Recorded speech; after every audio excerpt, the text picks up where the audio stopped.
In this episode, we're summarizing the 10th episode from Season 2 of the Wire series titled Storm Warnings. The episode first aired on August 10th, 2003. In the beginning, tensions rooted in racial differences escalate in relation to the upcoming selection of the Union Secretary. Frank Sabatka intends to seek re-election despite a prior understanding that Ott would be the next to assume the role. Ott becomes aware of Sabatka's intentions and confronts him about his change of plans. Ziggy and Johnny 50 pilfer multiple cars from the docks, employing a fabricated escape through the fence to divert attention from any internal involvement. Ziggy's intention is to sell the stolen cars to George G. Glekas, an associate of the Greek. At a later point, Ziggy updates Glekas, informing him that the cars have been concealed within containers. However, Glekas decides to reduce Ziggy's share from 20 to 10%, prompting Ziggy to erupt in anger and hurl insults at Glekas. In response, Glekas physically assaults Ziggy and ejects him from the warehouse. Ziggy manages to return to the warehouse with a firearm, shooting Glekas multiple times and accidentally wounding one of Glekas's employees in the abdomen. He leaves his portion of the money with the injured employee before experiencing a breakdown in his car parked in front of the warehouse. The next scene presents Ziggy in the interrogation room, accompanied by Homicide Sergeant J. Landsman. Landsman presents Ziggy with a confession document for his signature, and Ziggy complies, albeit with a single modification. He alters the wording to highlight that Double G implored and begged him not to shoot. As we catch up with Nick Sabatka, he faces a barrage of questions from his girlfriend Amy regarding the concealed bundles of money she discovered in his room. He explains that he is receiving unofficial payments from the Greek for his undisclosed work at a warehouse, leading to him bringing home a larger sum than anticipated. Upon learning about Ziggy's deeds, Nick promptly relays the information to Frank. Frank becomes infuriated that Nick was unaware of Ziggy's dealings with the Greeks. Feeling despondent, Nick seeks solace in a nearby park where he encounters Prissy, an ex-partner of Ziggy's. They engage in a conversation centered around Ziggy's history of imprudent actions. Nick mourns the consequences for his cousin's freedom and expresses strong condemnation for Ziggy's name. In a later scene, Prez assesses the progress made by the investigative team and finds satisfaction in the data they have accumulated. The members of the detail convene to deliberate on the trajectory of their case. They decide to complement the wiretap with satellite surveillance of the vehicles belonging to the suspects. At the same time, Major Valchek has grown disenchanted with the shift in attention away from Sabatka and has summoned the involvement of the FBI to assume control of the case. He provides them with all the gathered information up to that point and enlists their assistance in retrieving his surveillance van. Thomas, Herc, and Ellis Carver transport bulky computer equipment to the detail's headquarters. Once again, they sense a disparity in treatment within the team, often relegated to surveillance tasks as they depart the office. FBI agents from Valchek's team arrive.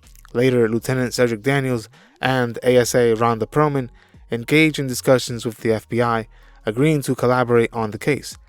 The condition set by the Bureau is that the main focus should be on the Union. Upon the arrival of the FBI agents, led by Terrence Fitzhugh, at the detail office, a standoff reminiscent of a Western encounter unfolds between Bunk and Lester Freeman, which quickly transforms into cordial greetings. As a result of their collaboration, Herc and Carver are relieved from the surveillance duties by a pair of FBI agents. Daniels and Freeman confer with Fitz, outlining their objectives. The FBI agents propose assistance in tracing the source of the illicit shipping containers. Valchek appears at the detail's location and strongly criticizes Daniels for not producing a case against Sabatka. Valchek asserts that Prez should be removed from the team because he will not tolerate Daniels employing his own personnel against him. However, Prez declines to comply and responds with physical aggression, punching Valchek when he insults him. Valchek departs.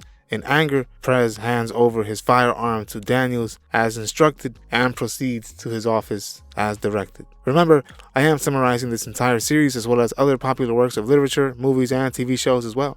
Subscribe and click the bell so you don't miss the next episode or series. If you would like to see the playlist of our summaries, click on the link in the description. Follow us on Instagram and Twitter for additional content. If you find our content valuable, consider supporting us on Patreon if you can. Doing this helps our channel out tremendously. I really thank you for your support. Once Fitz enters the investigation details into the FBI computer system, Agent Kochers, who is secretly connected to the Greek, becomes aware of it and promptly reports the situation. Kochers rendezvous with the Greek and informs him about the ongoing scrutiny from the investigation. In response, Spiros swiftly instructs Stefanos, the diner's short-order cook, to communicate with Eaton Ben Eliezer and arrange a meeting, emphasizing the need to steer clear of phone communication. Eaton informs Vandas about Ziggy's activities, revealing that both individuals have perished. In response, Vandas instructs Eaton to empty out the store and warehouse. This interaction is monitored by Bunk and McNulty from Diggins' boat. Vandas further directs Eaton to discard all of his phones and then proceeds to toss his own phone into the water. Meanwhile, Herc and Carver witness Nick's arrival at the Greek's cafe. Nick requests a conversation with Spiros, but he is met with a categorical deny of Spiros' presence. Upon returning to the office, Freeman, Bunk, and McNulty engage in a discussion about Prez's actions. McNulty also raises the topic of text messaging and its potential for message tracking using a phone number. During their visit to the phone company's premises, an employee informs them that a search warrant would grant them access to 2 months' worth of text messaging history. Fitz engages to persuade the clerk to allow them a preliminary look at the records prior to obtaining the warrant. To their disappointment, the messages are all written in Greek. Meanwhile, at the detail, Daniels, McNulty, and Greggs observe as an agent translates Vandas' message, which translates to "shut down immediately." Greggs contacts Beatty to inform her that they plan to conduct a raid that evening to capture as much evidence as possible. Freeman proceeds to draft the warrants, while Sergei and Eaton tidy up the operations premises. As we head over to the other side of town, Bodhi finds satisfaction in the successful sale of the newly introduced product. He places an order for more supply through Mo Man, utilizing his subordinate Puddin'. During this time, Stringer Bell arrives, followed by Melvin Cheese Wagstaff, a member of Proposition Joe's group. Stringer informs Bodhi that Cheese will now oversee 3 out of the 6 towers.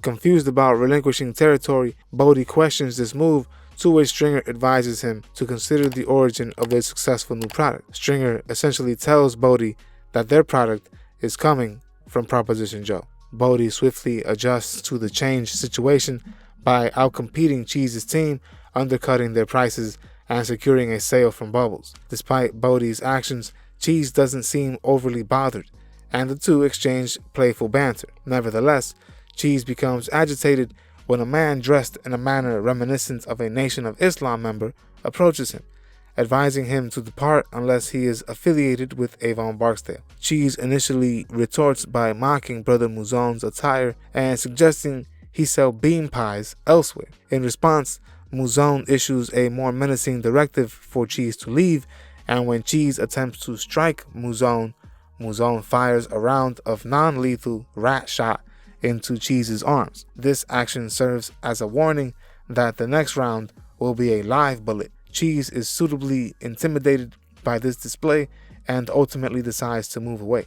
Cheese heads over to Proposition Joe and confides in him, explaining that he wants to take revenge against Brother Mouzon. Joe concludes that seeking retaliation or even placing a contract on Mouzon would be perilous due to Mouzon's capacity to retaliate himself directly. Joe recognizes that Avon likely hired Mouzon to safeguard his territory and acknowledges that Stringer can't intervene without challenging Avon again. He proposes to Cheese that there's just one individual in Baltimore who could potentially confront Brother Mouzon, but this individual does not accept payment for contracts. Later on, Omar Little pays a visit to Butchie, delivering his recent earnings. Butchie serves as both a financial bank and counsel for Omar. Subsequently, Proposition Joe meets with Butchie and persuades him to facilitate a meeting between Stringer and Omar with the intention of discussing Brother Mouzon. Butchie remains cautious but consents